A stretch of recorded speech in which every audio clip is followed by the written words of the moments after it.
કાવ્ય 15 સુભાષિતો.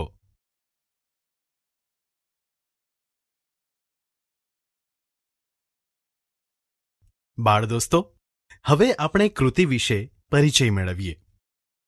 બાળદોસ્તો, અગાઉના એકમોમાં તમે પર્વતતારા જેવું સુંદર મજાનું પ્રાર્થના ગીત, સુંદર સુંદર જેવું સુંદર મજાનું પ્રકૃતિ ગીત, અલ્લગ દલ્લગ જેવું કૃષ્ણમય ઉર્મી ગીત વગેરે જેવા કાવ્યના વિવિધ પ્રકારો વિશે શીખી ગયા છો. આવી જ રીતે સુભાષિત પણ કાવ્યમય પંક્તિઓ ધરાવતું એક બોધપ્રદ કાવ્ય સ્વરૂપ છે. સુભાષિત એટલે સરસ રીતે કહેવાયેલો અનુભવ અથવા નીતિ વિચાર. સુભાષિતોમાં બોધ રહેલો હોય છે, જેમાં અનુભવનો નિચોડ હોવાથી તેમાંથી આપણને જીવન જીવવાની પ્રેરણા અને પ્રોત્સાહન મળે છે. અહીં આપવામાં આવેલા પહેલા સુભાષિતમાં પોતાના આપબળનો એટલે કે પોતાની જાત મહેનતનો મહિમા ગાવામાં આવ્યો છે, જ્યારે બીજા સુભાષિતમાં આતિથ્યની ભાવના રજૂ થઈ છે. ત્યારબાદ ત્રીજા સુભાષિતમાં લીમડા જેવા વૃક્ષના ઉદાહરણ દ્વારા સાથ સહકારની ભાવના રજૂ કરવામાં આવી છે, જ્યારે ચોથા સુભાષિતમાં પુરુષાર્થનો મહિમા તથા પાંચમા સુભાષિતમાં ઉદ્યમ અને ખંતનો મહિમા ગાવામાં આવ્યો છે. બાળદોસ્તો, આ રીતે અહીં આપવામાં આવેલા સુભાષિતોમાં માનવ જીવન માટે જરૂરી એવા મહત્વના મૂલ્યોની વાત રજૂ થઈ છે. બાળદોસ્તો, હવે આપણે કાવ્યનું શ્રવણ કરીએ.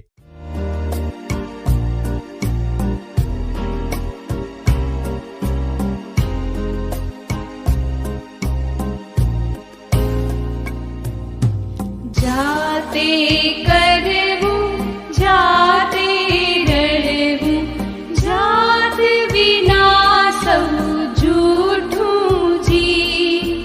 જાતે જુજવું જાતે વધવું, જાત વડે ઉધરવું જી.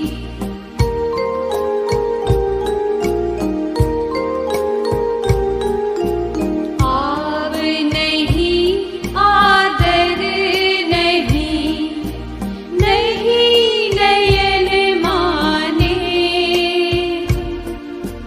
તે ઘર કદી ન જાઈએ, ભલે કંચન વરસે મેં.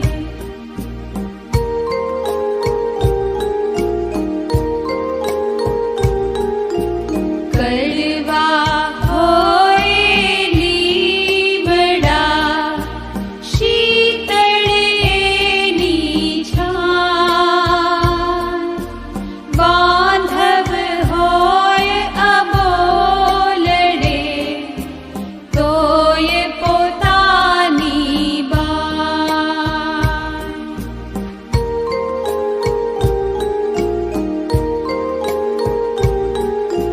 બેસે છે ભાગ્ય બેઠાનું, ઊભું રહેલું, સૂતેલાનું દિશે સૂતું, ચાલે ભાગ્ય ચલંતનું.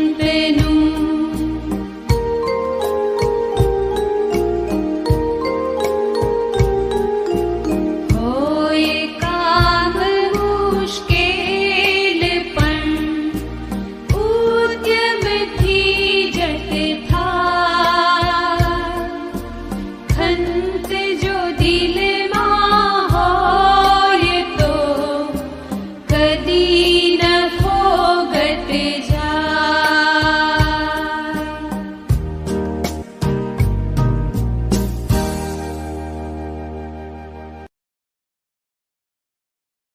બાળદોસ્તો, હવે આપણે કાવ્ય પંક્તિઓના ગાન સાથે સમૂહ ગાન કરીએ.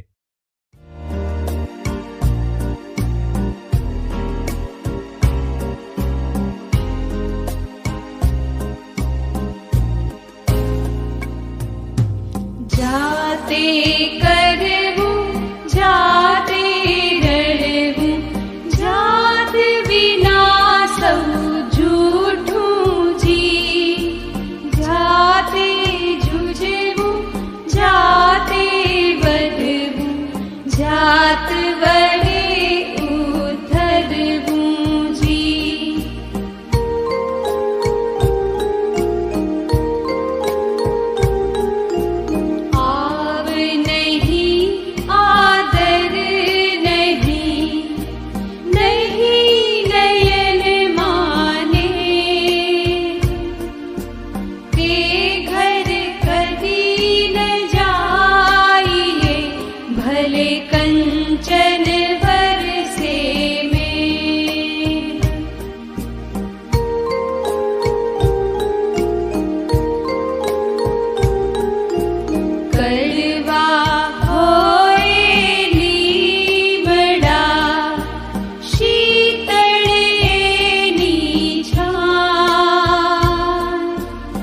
બાળ દોસ્તો, હવે આપણે કાવ્ય પંક્તિઓ જોઈને સમૂહગાન કરીએ.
બાળ દોસ્તો, હવે આપણે કાવ્ય પંક્તિઓ વાંચીને સમજીએ. જાતે કરવું, જાતે રડવું, જાત વિના સૌ જૂઠું જી. જાતે જૂજવું, જાતે વધવું, જાત વડે ઉદ્ધરવું જી. સમજૂતી: આપણું કામ આપણી જાતે જ કરવું જોઈએ અને જાતે જ કમાવવું જોઈએ, કેમ કે આપણી જાત વિના કરેલું બધું જ કામ નકામું છે. ક્યારેક કામમાં આવતી મુશ્કેલીમાં પણ આપણે જાતે જ એ મુશ્કેલી ભર્યા કામમાં મચ્યા રહીને આગળ વધવું જોઈએ. એટલે કે પારકા માણસ પર આશા રાખીએ તો આપણને હંમેશા નિરાશા જ મળે છે. તેથી આપણો વિકાસ આપણી જાતે જ કરવો જોઈએ. આવ નહીં, આદર નહીં, નહીં નયનમાં નેહ, તે ઘર કદી ન જઈએ, ભલે કંચન વરસે મેહ. સમજૂતી: જ્યાં આપણને આવકારો ન મળે, જ્યાં આપણને આદર સન્માન ન મળે અને આપણે જઈએ ત્યારે એમની આંખોમાં કદી સ્નેહ ન દેખાય, તેવા ઘરે કદી ન જવું જોઈએ. પછી ભલે ને તે ઘરે ગમે તેટલો સોના જેવો ધનવૈભવ વરસાદની જેમ વરસતો કેમ ન હોય. કડવા હોય લીમડા, શીતળ એની છાંય, બાંધવ હોય અબોલડા, તોય પોતાની બાંય. લીમડાના પાંદડા કડવા હોય છે, પરંતુ તેનો છાંયડો આપણને ઠંડક આપે છે. તેવી જ રીતે આપણા સગા ભાઈ ભાંડુઓ ભલે કજિયો કંકાસ કરનારા હોય, તો પણ તેઓ આપણું જ હિત ઈચ્છનારા હોય છે, એમ માનીને એમનો સાથ સહકાર લેવામાં જ આપણી સાચી સમજદારી છે.